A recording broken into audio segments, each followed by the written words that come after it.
तो कैसे हो भाइयों? Once again I am back. तुम सबका भाई मृत्युंजय सिंह। तो ज़्यादा टाइम वेस्ट नहीं करते हुए, क्योंकि पिछले वीडियो भाई कुछ ज़्यादा ही लंबी हो गई थी, ये video short crisp and to the point रखेंगे।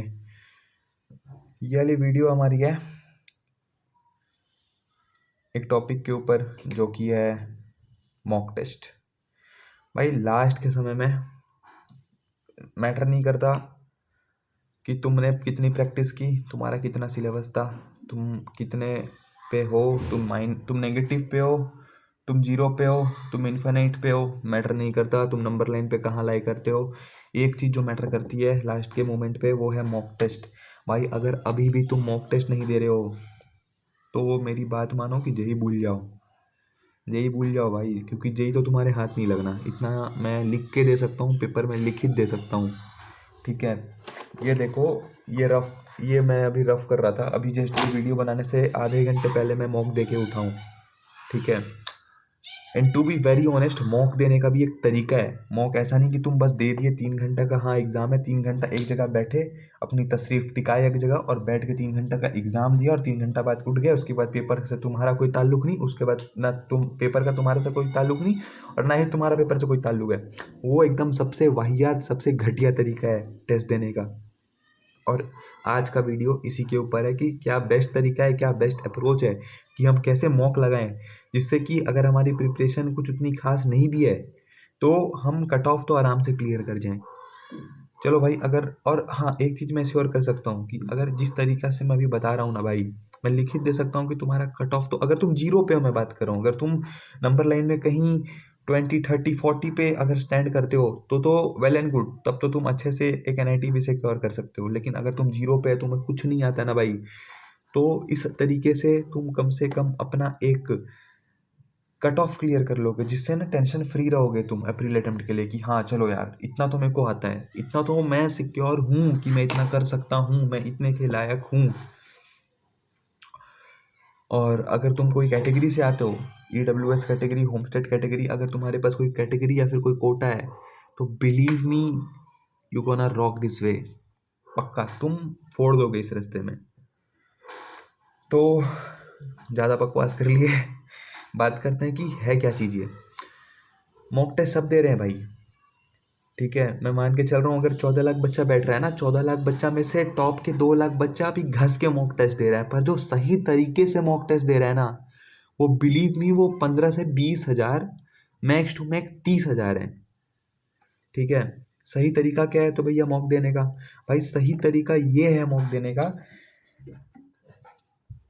तुमको अभी बहुत जन आएंगे यूट्यूब में, मेरा वाला टेस्ट सीरीज ले लो, ये टेस्ट सीरीज ले लो, फलना टेस्ट सीरीज ले लो, ढिगना टेस्ट सीरीज ले लो, इतने कम दाम में है ये ले लो, इतना कम दाम में है ये ले लो। बिलीव मी तुमको कुछ नहीं लेने की ज़रूरत है, कुछ नहीं लेने की ज़रूरत है।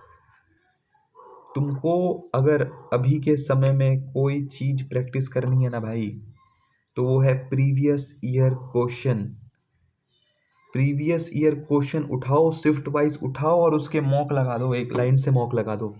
उससे बढ़िया लास्ट मोमेंट में तुम्हारे लिए कुछ था पहले और ना अभी भी कुछ है, और तुम एग्ज़ाम से पहले भी एक दिन मुझसे पूछोगे ना कि भैया क्या करूं, मैं तब भी यही बोलूँगा कि भाई तू मॉक लगा, क्योंकि और कुछ पता नहीं है यार। लास्ट के एक हफ्ते में this is what we all can do.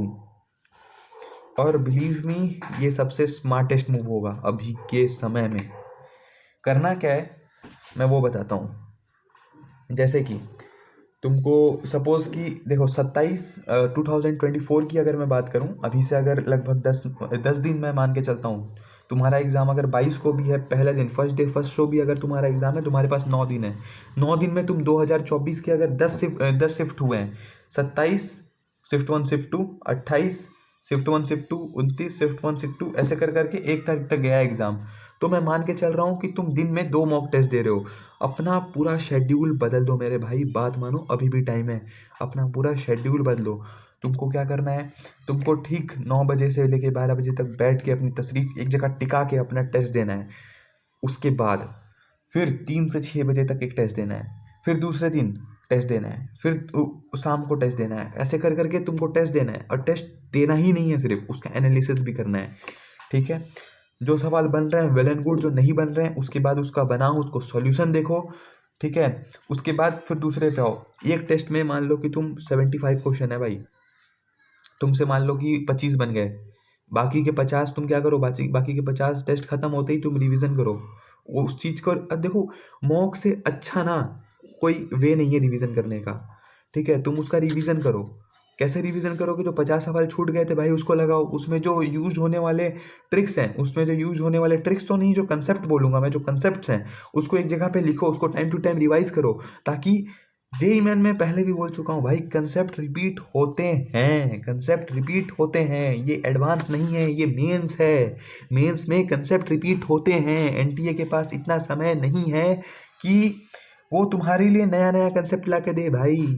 वो एक ही कंसेप्ट को घुमा घुमा के एक ही चीज़ को 50 डायरेक्शन से पूछता है, और बच्चे यही मार खा जाते हैं, ठीक है। और तुम इस चीज़ से बच सकते हो बस और बस PYQ का मॉक टेस्ट देके, और जो कि तुमको लगाना है भाई, बात मान लो, आके थैंक यू बोल देना एग्ज़ाम के बाद, ठीक है।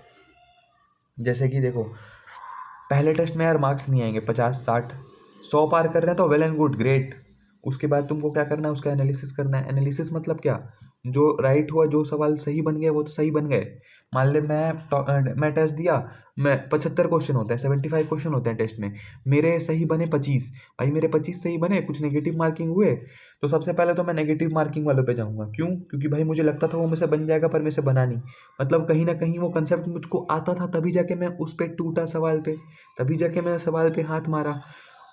जो आता हुआ मेरे को नहीं बन रहा है उसको पहले मेरे को ध्यान देना है, फिर जो मैं अनअटेम्प्टेड छोड़ा हूँ उसको मेरे को ध्यान देना है, फिर साइड में यूज़ होने वाले उसके ट्रिक्स, उसके कंसेप्ट्स को मेरे को एक जगह लिखना है और टाइम टू टाइम रिवाइज करना है। इससे तुम देखोगे ग्रेजुअली, अगर तुम 5 दिन ये कर लो ना, तुम 10 शिफ्ट का क्वेश्चन कवर कर लो, तो तुम एक दिन में 100 क्वेश्चन बना रहे हो। मान लो मैं पहले वाले 9 से 12 के एग्जाम में मेरे से 25 क्वेश्चन बने, और फिर 3 से 6 वाले एग्जाम में मेरे से 25 क्वेश्चन बने, 25 क्वेश्चन बना रहा हूँ मैं दिन में, और बाकी के जो 50 में कर रहा हूँ 100 अलग प्रैक्टिस है। अगर उसका सॉल्यूशन देख के मैं कर रहा हूँ तो दिन के मैं 200 क्वेश्चन बना रहा हूँ। तुम बोलोगे कैसे होगा 200? भाई टाइम निकाल, और 200 क्वेश्चन बोलने के हैं, बहुत से कंसेप्ट तो रिपीट होते हैं भाई।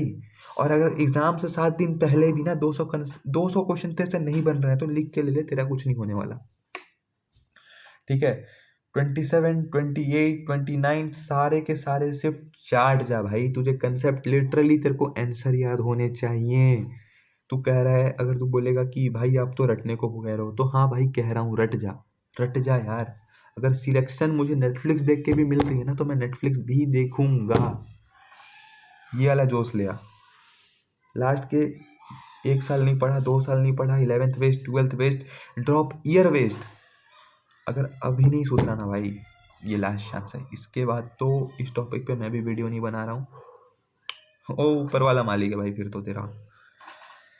चलो, ज़्यादा टाइम वेस्ट नहीं करेंगे।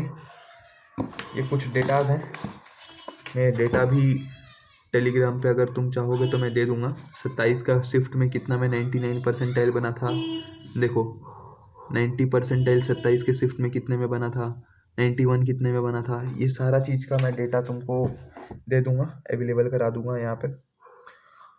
और दैट्स ऑल फॉर टुडे। चलो, अच्छा लगे तो लाइक कर देना। कुछ भी अगर डाउट हो भाई कमेंट पे जाओ, लिखो, मैं हूँ, रिप्लाई दूंगा। टेलीग्राम का अटैच कर देता हूँ मैं लिंक, नीचे जाओ, कुछ भी क्वेरीज हुई पूछो, 1-to-1 मेंटरशिप लो, टोटली कोई दिक्कत नहीं है, आराम से फोड़ेंगे। Keep hustling, keep grinding. चलो बाय।